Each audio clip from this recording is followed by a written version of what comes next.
বাংলাদেশের ক্রিকেট ইতিহাসে সবচেয়ে বড় তারকা হিসেবে সাকিব আল হাসানের নাম নেয়াই যায়। ক্যারিয়ারের শুরু থেকে ধারাবাহিক পারফর্ম করেছেন, ১৭ বছর ধরে দলের প্রয়োজনে ত্রাতা হয়েছেন। মাঝে খারাপ পারফরম্যান্সের জন্য হয়েছেন সমালোচিত, তবে সেখান থেকে ফিরেও এসেছেন বারবার। সবশেষ চলমান টি-20 বিশ্বকাপে ব্যাট বল দুই জায়গায়ই পারফর্ম করতে ব্যর্থ হচ্ছেন টাইগার এই অলরাউন্ডার। লম্বা সময় ধরে নেই স্বাভাবিক ছন্দে, চোখের সমস্যায় ভুগছেন, ব্যাটিং স্ট্যান্স বদল করেও সাফল্য আসেনি। শর্ট বলে ভুগছেন গত ১ বছর ধরেই, আর দলের হয়ে পারফর্ম না করায় স্বাভাবিকভাবেই সমালোচনার তীরে বিদ্ধ হচ্ছেন সাকিব। ভক্ত সমর্থকরা নিজেদের একাদশেও দেখছেন না তাকে, তবে বাংলাদেশ দল অবশ্য তেমনটা কিছুই ভাবছে না। গতকাল নেদারল্যান্ডস ম্যাচের আগে দলের প্রতিনিধি হয়ে সংবাদ সম্মেলনে আসেন অধিনায়ক নাজমুল হোসেন শান্ত।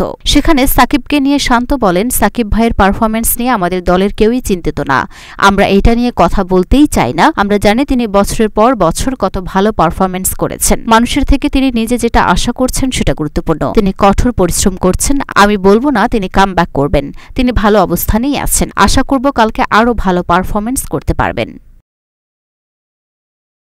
Luna Afroz Nipa, Dhaka post.